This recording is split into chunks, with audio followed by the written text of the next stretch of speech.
వచ్చినప్పుడు వాళ్ళ సమస్యలు వింటుంటే చాలా భయాందోళన కలుగుతుంటాయి. భగవంతుడు ఏంటంటే వాళ్ళ సమస్యలు వింటూ ఉంటే చాలా బాధ వేస్తూ ఉంటుంది.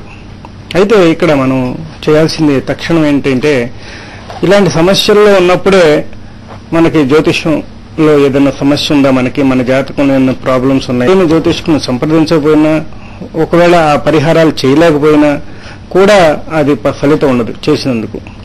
సో ఇలా మనం చూసినట్లయితే అనేక సమస్యలతో ఉన్నవారికి కొన్ని పరిహారాలు చాలా ఈజీగా వాటిని గట్టెక్కిచ్చేస్తూ ఉండాలి. పూజా విధానాల్లో కూడా కొన్ని దానాలు ఇవన్నీ పరిహారాలు ఏదైతే ఉన్నాయో వాటన్నిటిని పాటిస్తూ ముందుకు వెళ్తే మానసిక ప్రశాంతత వస్తుంది. ఎప్పుడైతే ఆధ్యాత్మిక పరిణతిని పెంచుకుంటూ ముందుకు వెళ్ళినట్టయితే చట్టం ఏది సమస్య ఉంది ఈ సమస్యల నుంచి బయటకు రానియండి అని పదే పదే ఒకసారి చేస్తే రెండోసారి చేస్తే మూడోసారి చేస్తే అని అంటాం కదా.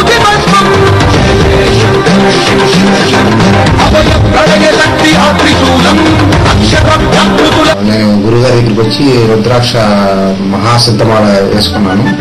ఇక్కడికి వచ్చిన తర్వాత నాకు చాలా బాగా అనిపించింది. అంతకుముందు 3 రుద్రాక్ష పొద్దునికే నాకు బ్యాంక్ మెసేజ్ వచ్చేది, పేమెంట్ వచ్చింది. అంటే వచ్చేదేమో 1 నెలకు వచ్చేదో 2 నెలలకు వచ్చేదో టైం పట్టేదేమో. డేసుకుని తెల్లారనేది జరగడం మాత్రం మెరగదు.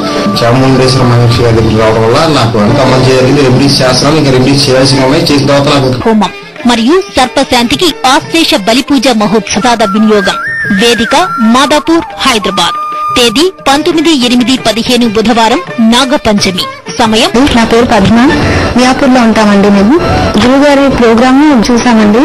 ఇది వరకు మాకు చాలా ప్రాబ్లమ్స్ ఉండేవి, అయితే ఎక్కువగా చెప్పారండి. నేను అందులో ఫస్ట్ స్టార్ట్ చేశాను. 1 మంత్ లోపే మాకు వచ్చేసిందండి. వెంటనే 7-8 years నుండి బాధపడుతున్నాడు మేము ఆర్థిక ఇబ్బందులు. నిర్వహిస్తున్న విశ్వశాంతి హోమం మరియు సర్పశాంతికి ఆశ్లేష బలిపూజ మహోత్సవం. వేదిక మాదాపూర్, హైదరాబాద్. తేదీ